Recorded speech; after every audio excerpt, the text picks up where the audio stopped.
प्रधानमंत्री नरेंद्र मोदी की विमान से बाहर आती हुई पहली तस्वीर मॉस्को में प्रधानमंत्री नरेंद्र मोदी पहुंच चुके हैं। तस्वीर आपके सामने है विमान से नीचे आते हुए, जहां पर भव्य स्वागत की प्रधानमंत्री नरेंद्र मोदी की रूस की तरफ से तैयारी की गई है। आप देख रहे हैं तस्वीरों में प्रधानमंत्री नरेंद्र मोदी जिन्हें रिसीव किया जा रहा है मॉस्को एयरपोर्ट पर। यह तस्वीर उस समय की जब प्रधानमंत्री नरेंद्र मोदी विमान से बाहर आए। 22वां भारत रूस शिखर सम्मेलन, जिसमें हिस्सा लेने के लिए प्रधानमंत्री नरेंद्र मोदी रूस पहुंचे हैं। और जिस बात का जिक्र हम पहले कर रहे थे कि रूस यूक्रेन युद्ध के इस दौर में भारत ने जो तटस्थ भूमिका निभाई और रूस के साथ जो भारत के ऐतिहासिक मित्रता वाले अच्छे संबंध हैं उसको भी बरकरार रखा, एक संतुलन बनाया। रूस के राष्ट्रपति से अगर प्रधानमंत्री नरेंद्र मोदी ने फोन पर बात की तो फिर यूक्रेन के राष्ट्रपति ज़ेलेंस्की से भी प्रधानमंत्री नरेंद्र मोदी ने फोन पर बात की। और कहीं ना कहीं वो विश्व गुरु और विश्व मित्र के तौर पर भारत ने अपनी पहचान को और पुख्ता किया। इतना ही नहीं, किस तरीके से इंडिया फर्स्ट और भारत के हित जो हैं वो सर्वोपरि रहे। कूटनीति के इसी मंत्र को आगे बढ़ाते हुए देश हित में इस मुश्किल समय में जब दुनिया बटी हुई नजर आई, संघर्षों में घिरी हुई नजर आई, भारत को आगे बढ़ाते हुए ऊंचा नेतृत्व देते हुए प्रधानमंत्री नरेंद्र मोदी इस रूप में नजर आए कि देश हित में वो तमाम फैसले लिए, जिसमें खासतौर से कच्चे तेल का जो इंपोर्ट था रूस के जरिए वो भारत ने किया, जिससे यकीनन अर्थव्यवस्था के मोर्चे पर भारत को फायदा मिला। और अब आप देख रहे हैं किस तरीके से सलामी दी जा रही है, वहां पर अगवानी की जा रही है भारतीय प्रधानमंत्री नरेंद्र मोदी की। हम सुना सकते हैं क्या जरा, अगर आवाज एम्बियंस मिल रहा है वहां का तो इन तस्वीरों में।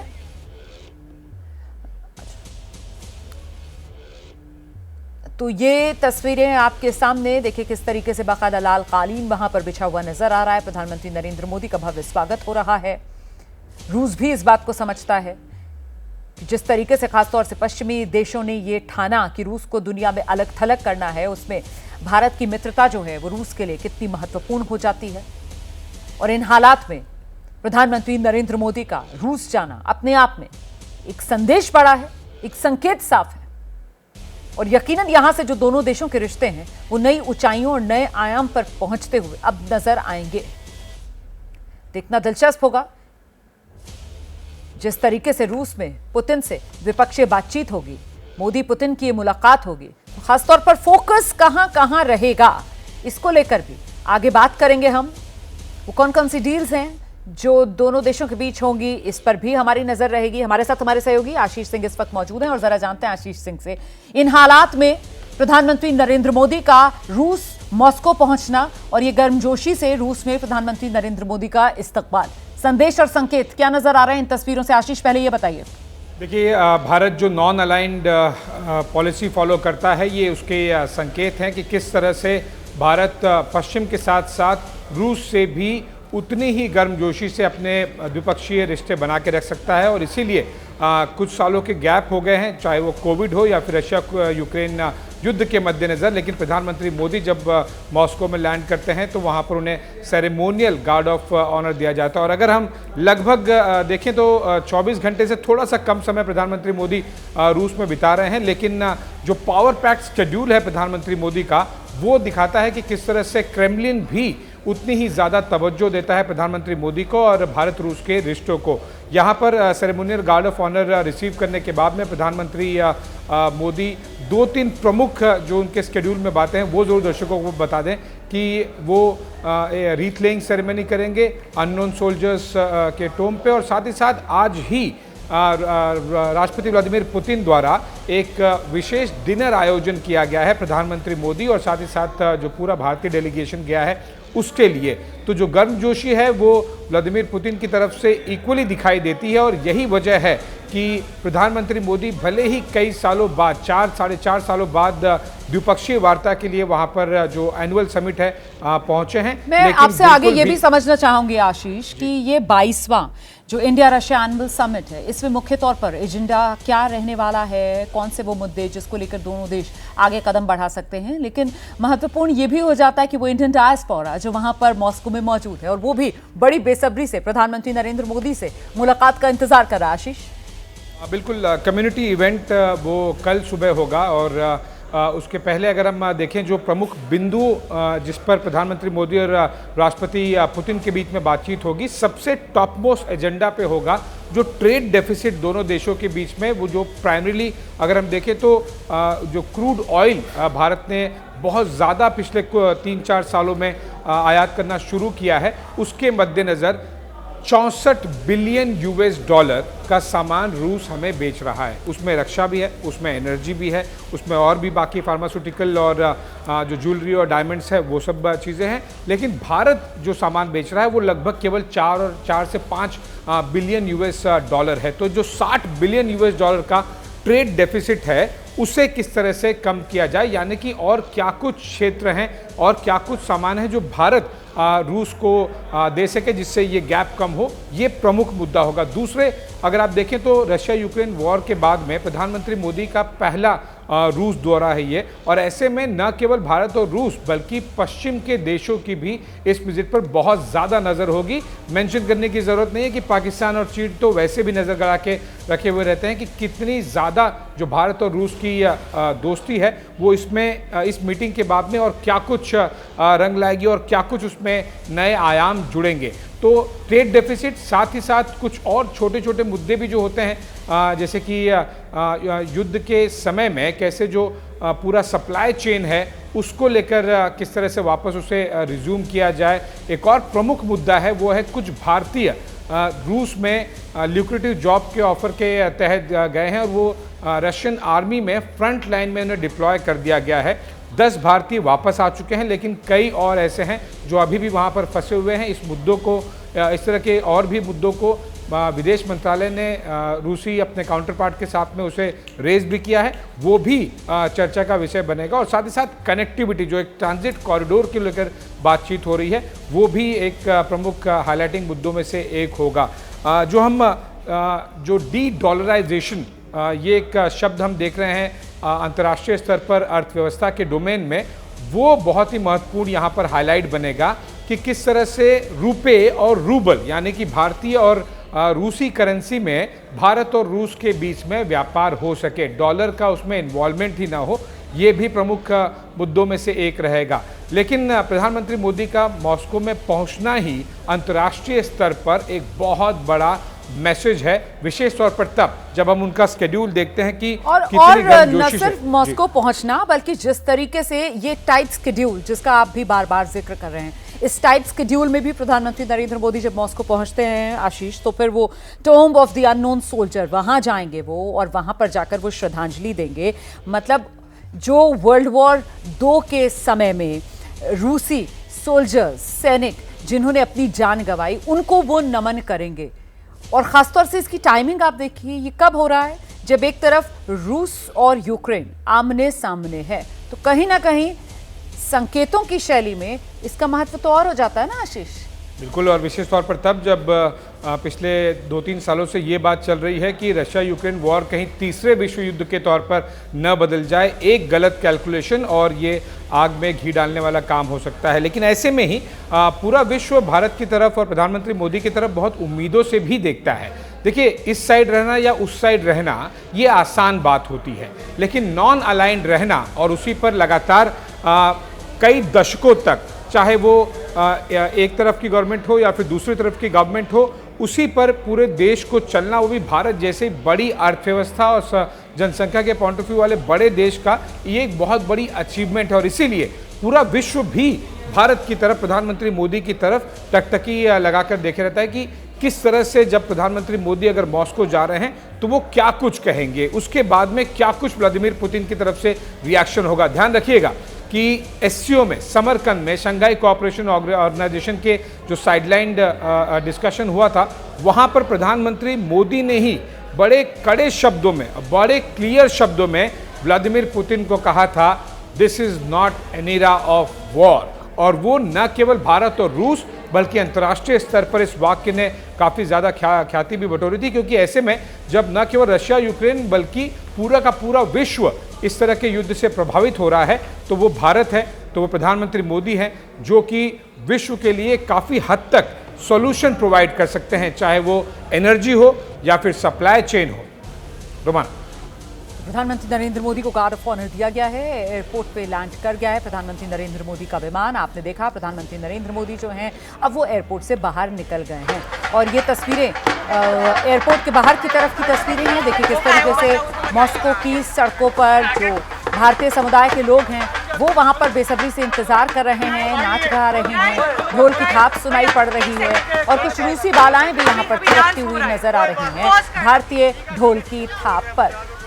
इंतजार, प्रधानमंत्री नरेंद्र मोदी की गाड़ियों का काफिला यहां से गुजरेगा और प्रधानमंत्री नरेंद्र मोदी का स्वागत ये लोग यहां पर मौजूद हैं, बेसब्री से इंतजार कर रहे हैं कि कब प्रधानमंत्री नरेंद्र मोदी की गाड़ियों का काफिला यहां से गुजरेगा।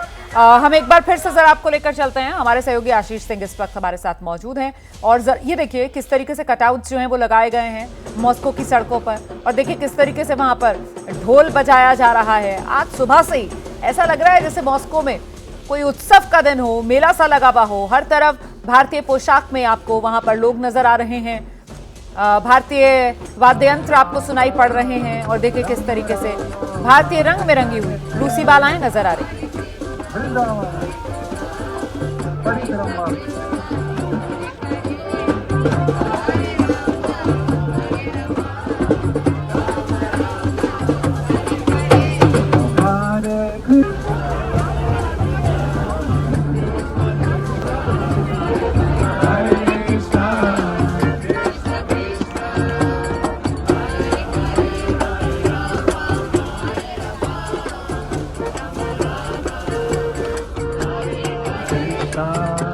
Hare Krishna, Krishna Krishna, Hare Hare, Hare Rama, Hare Rama, Rama Rama, Hare Hare, Hare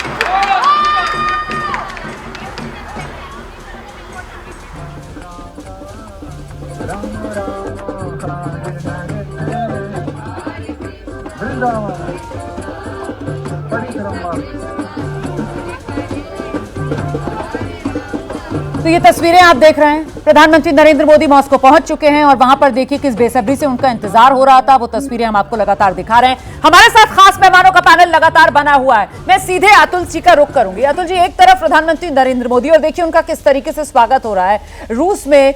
ये भारतीय परंपरा जो है वो सड़कों पर वहां पर मॉस्को में छाई हुई नजर आ रही है और यहां देश में कई बार ऐसा लगता है सर आप लोगों को कोई सरकार का अच्छा काम नजर ही नहीं आता है, सिर्फ और सिर्फ निशाने पर लेना, यही है विपक्ष का काम क्या सर लोकतंत्र में? नहीं, ऐसा है रोमाना जी, पहले तो आशीष सिंह को आप बचा लीजिए।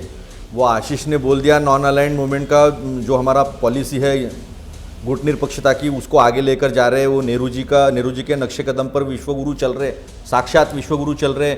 आशीष सिंह जी अड़चन में आ जाएंगे, हिरेन जोशी का फोन आ जाएगा शाम तक, वो देख लीजिए। और दूसरी बात रही है रूबल रूपी ट्रेड की बात, 1953 में था, कंटिन्यू था, लेकिन अभी जब से हमने ऑयल लिया है उन्होंने बीच में से वो रूबल रूपी ट्रेड जो है वो बंद कर दिया है। और रही बात स्वागत की, तो इंडो रशियन रिलेशनशिप जो है वो पहले से बहुत अच्छी रही है। ये बैलेंस ऑफ पावर की बात है। हमारे रीजन में, साउथ ईस्ट एशिया के रीजन में, हमें हर वक्त इंडियन ओशन और पैसिफिक ओशन, मलाक्का स्ट्रेट, ये दोनों के लिए रशिया ने हमको हर वक्त मदद की है। वो टेस्टेड एंड ट्राइड हमारा फ्रेंड रहा है। पिछले 10 सालों में जी जो दोनों के बीच में दरार आई थी, क्योंकि अमेरिका की तरफ हमारा इंक्लिनेशन ज़्यादा दिख रहा था। मैं विदेश नीति की बात करो, आपने पूछा इसलिए जी, ये सिर्फ केवल स्वागत हुआ, यहाँ तक विदेश नीति नहीं होती है रोमाना जी। विदेश नीति बहुत बड़े पैमाने पर असर डालती है बैलेंस ऑफ पावर को लेकर सारे रीजन्स में। आज मलाक्का स्ट्रेट काफ़ी इंपॉर्टेंट है ट्रेड की वजह से भी।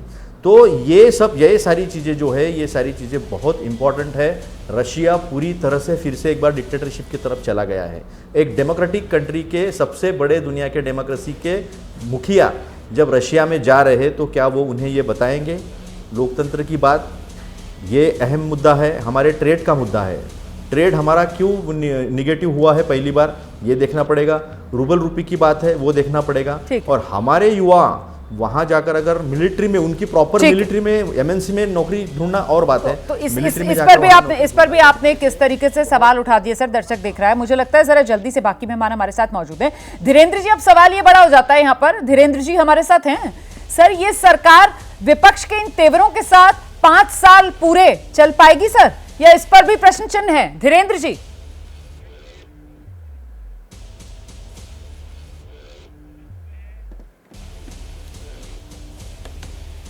धीरेन्द्र जी से भी हमारा संपर्क नहीं हो पा रहा है। घनश्याम तिवारी, आप मुझे सुन पा रहे हैं?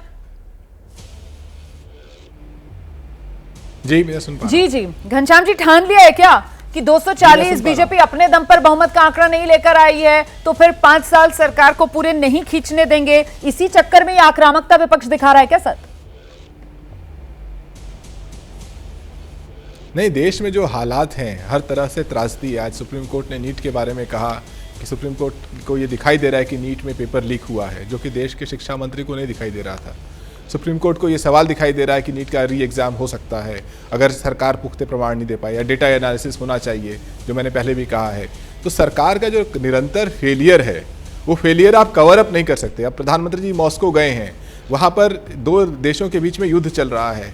आपने एक परंपरा बना ली कि आप जहाँ जाएंगे वहाँ पर एक तरह का समूह होगा, कुछ म्यूज़िक होगा, कुछ भारतीय कलाकार नृत्य करेंगे और आपका स्वागत करेंगे।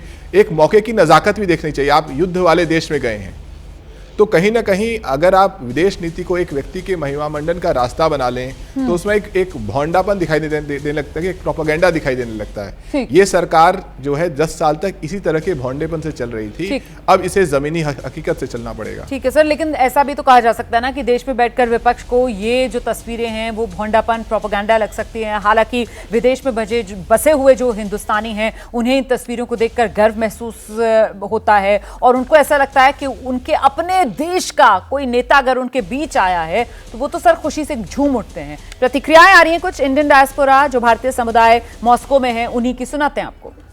बहुत खुश हूं मैं, एक्साइटमेंट में मैं एक्सप्रेस नहीं कर सकती मैं कितनी खुश हूं। आज मोदी जी मॉस्को में आए हैं, इतनी खुशी आज तक कभी पहले मॉस्को में नहीं हुई है। हाँ, मैं पहली बार उनको देख रही हूँ। जी, मैं बस यही कहना चाहूँगी कि मोदी जी जैसा आप कर रहे हैं, हम उससे बहुत खुश हैं, और आप यहाँ मॉस्को में बता रहे हैं, उसके लिए हम बहुत ज़्यादा खुश हैं। जैसे ही बीजेपी पावर में आई है, वैसे ही सब इंडियंस जो रशिया में रहते हैं, उनकी रिस्पेक्ट इतनी बढ़ गई है। So thank you for that.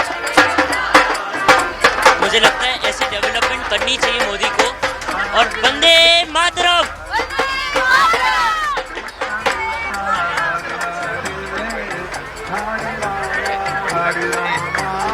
We are very happy that Modi ji is here. As you can see, we're having so much fun here. We hope we meet him. हम लोग को बहुत अच्छा लग रहा है कि मोदी जी आज रशिया में आए हैं। आफ्टर प्राइम मिनिस्टर वो सेकंड टाइम विजिट कर रहे हैं। हम फर्स्ट टाइम उनसे 2015 में मिले थे, अभी हम लोग का सेकंड विजिट है। हम लोग काफ़ी खुश हैं, और आफ्टर मोदी जी हम लोग को काफ़ी यहाँ पे चेंजेस हुए रशिया में भी। जैसे कि इन्होंने भी वीज़ा फ्री कर दिया हमारे इंडियंस लोगों के लिए। नेक्स्ट ईयर से सारे इंडियंस लोगों के लिए, सारे भारतीयों के लिए ये बहुत अच्छा चांस है कि वो यहाँ पे बिजनेस को एक्सप्लोर कर सकते हैं, और अराइवल वीज़ा हम लोग को फ्री है। ये सबसे बड़ा हम लोग के लिए, भारत के लिए बहुत बड़ी अपॉर्चुनिटी है। So we are proud of being Indian, we are proud of